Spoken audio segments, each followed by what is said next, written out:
Okay, we're here on the south side of Chicago, Arthur Ashe Elementary School, with eXavier Pope and DJ Posley. DJ, former college athlete, actually grew up in the Chicagoland area, played for HF with Julian Wright.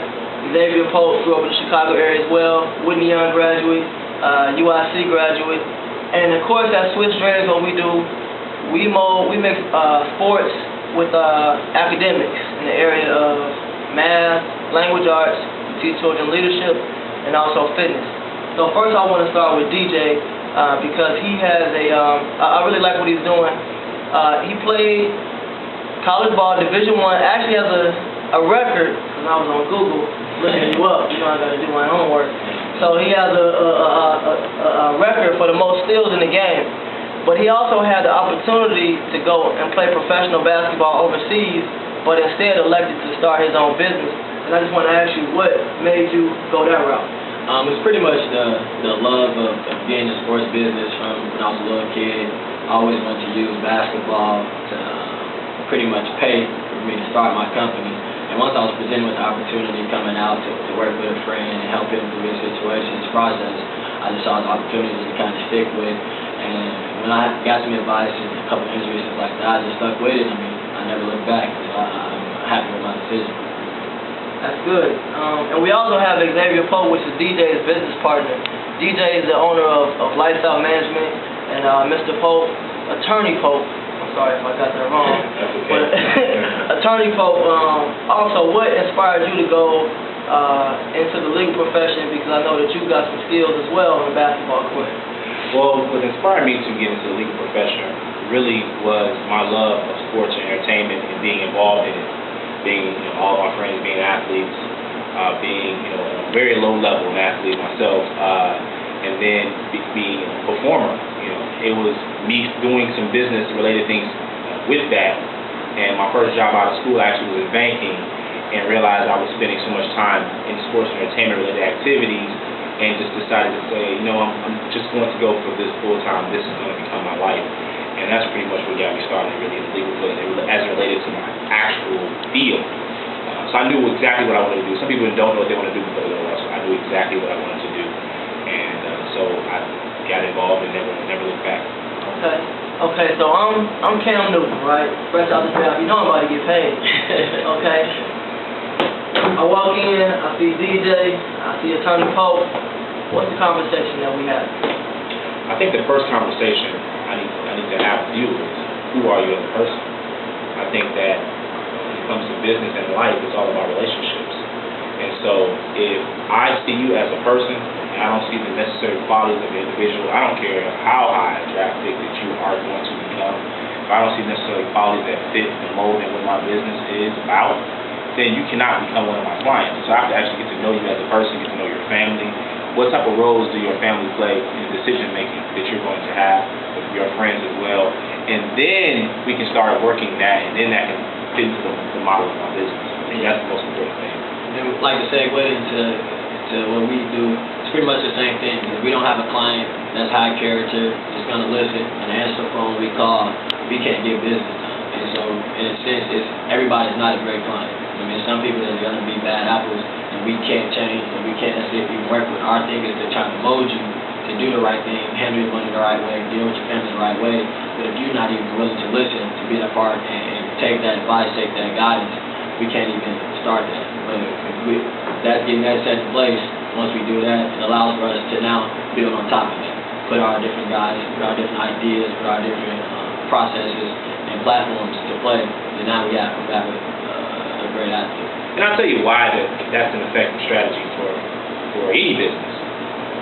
Is, say your client fires you, really not for anything you've done, but by their foolish mistakes or something that is misfeasance or malfeasance on their part.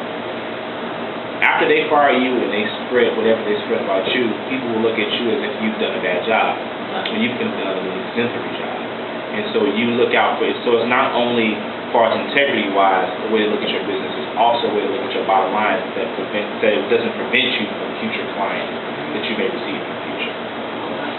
Well, what about this? What would you tell us? Because a lot of children, I think every boy at one point in time has a dream of being a professional athlete, what would you, like, at what point was it that you were exposed to the other opportunities to make money off of the court, but at the same time be just as important as the players that are on the court? I realized, like I said, knowing when I was growing up, once I realized, how hard it was, what it needs to take, and it's just some things that you just don't have. But like I would say, go until somebody tells you no. I would say work hard, as long as you're willing to put in the work, time, the effort to do it, do that. But then there are things, especially now, even with the lockout, there's so many lawyers that are involved, so many things that's going on, and people are very important, because we're not having any football and basketball right now, but it's still people who are just as important, if not more important. Still getting paid. Still getting paid. Yeah, like you have the lawyers, the head of the different associations. So it are things like that. When you see in the media, when you do your research, like Xavier talked about today, when you do your research about different things that go on with the players, you'll see different names come up that say, yeah, his lawyer or his agent or his business manager or his financial planner. You're going to start to see those names come up, and you're going to see them a lot with other players. So now you kind of are thinking like, oh, what is he doing? Like, how much money does he make? How is he doing that? Is he his own boss? If you want to be your own boss, you can't be your own boss as a player. You got to coach. And so it's different things like that you'll see along the way as you keep working hard, going to camps, playing at a high level. People are going to come around. So now you kind of realize it, and that's kind of where I realized where I want to go. And then other people give you opportunities. Sometimes it's fall in your lap. And you take it and run with it, do it the best you can, and learn to love it. From my standpoint, I never ever dreamed of being a professional athlete. Just never did. As a kid, I wanted to be a mathematician, and then I wanted to be an economist. One of my majors was economics, and then I wanted to be a lawyer. So I had different views and dreams of what I wanted to do with myself.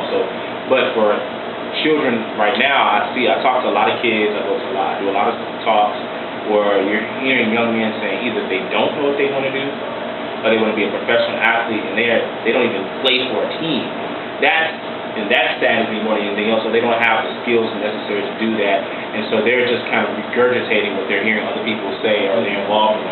So the most important part for young folks to understand is that they need to be exposed, and I think that's incumbent upon individuals within the community to expose. And I think to me, Swish dreams for is inviting individuals of different professions to come in so they can see that. I guarantee you, there was a boy that said he wanted to become a lawyer. I guarantee you, before I walked in that room, that's not what he wanted to do with his life. But he saw somebody, he saw what I talked about in the talk, an example. And until we see examples, then we can't really aspire for those different dreams. That if you don't see anyone that looks like you. And so I commend this organization for putting individuals in front of them that they can say, okay, now, I see a doctor that's coming. He actually is a sports physician. Oh, why don't I be a physician now? You have a banker come in. Okay, now why don't I be a banker now? See all the different people with different professions and see how that works, and they can explain to them what they do, and then they can have a wide array of things that are options to them as opposed to what they're seeing on TV or what they're being exposed to in the media. Good. So my last question is being that you guys are young, I know that's probably, most athletes are probably going to go with more of a known brand. I could be wrong. Being that you both are African American, how do you use those quote-unquote obstacles to your advantage? I'll tell you that first. It's helped in some sense because it gives us, it's pretty much our niche. It creates for me to relate more because I'm not too far removed from playing, knowing the struggles, been in the trenches as per se, and so it allows us to relate to a lot of athletes. A lot of athletes are young and African American, so it allows us to relate. We got to use the relatability in that sense and staying young. But you do have people with credibility, so now for me, I'm bringing somebody like him who's credible in what his profession and what he does. And so now I add that sense to my company, where even though I'm going to be the person that deal with you more day to day, but you still know I have somebody who's experienced in what he does to handle that specific part for you. So it gives you the best of both worlds, relatability, and then now you still have that face in the background that know, all right, well, I know they have somebody who can help you who's a little older than what I am. I mean, he's young, but he's not young in our world with the guys we're working with. So it allows for us to kind of give them the best of both worlds. Piggyback off that, I'm relatively young as it relates to my profession. Like a lot of most attorneys that actually deal with that, they're going to be older than me. But what I've learned is that everything is changing in our 24/7 media cycle. Everything is changing, and what I bring to the table that a lot of older attorneys don't have, I utilize social media, I utilize blogs, I'm on television every week. I'm in a part of a lot of different things that allow me to stay current with the changes in the law and the changes in the profession. So I have a knowledge base that's much more readily adaptable than other older attorneys in my field. So I'm able to speak not only the lingo of the athletes, but I'm able to speak the lingo of the profession. That makes me a little bit more marketable than the guys that are, say, older than I am. Okay, sounds great. Well, Attorney Pope, Mr. Posley, how can people get in touch with you if an athlete so happens to watch this? Because sometimes on LinkedIn, athletes reach out to me. Most of them are overseas, but they always want some type of have advice. How can they get in touch with you guys? Okay, well, they can get in touch with me www.thepopefirmpc.com. That's www.thepopefirmpc.com. That's our website. They can also reach me at 312-841-9529. That's my biz still. I pick it up all the time. You can always reach me at that. And my door is open. So as soon as they call, you say you bill them. Boom. And I also like to do the social media out mine is eXavier POPE. That's my name on Twitter. My first and last name on Twitter. So that's eXavier with an E in front of the X. E in front of it. Xavier Pope on Twitter, so you can get in contact with me that way. Yeah. You can reach me by email dposley POSLEY @lifestylemgt.net. That's lifestyle LIFESTYLE MGT.net, and reach me on Twitter dposley LMG, same DPOSLEYLMG.com. And I mean, you can reach me through his website, or you can call my cell at 708-220-4372. Alright, so you heard about Ari from Entourage, Drew Rosenhaus. Get that. We talking about Attorney Pope, DJ Posley. That's a wrap.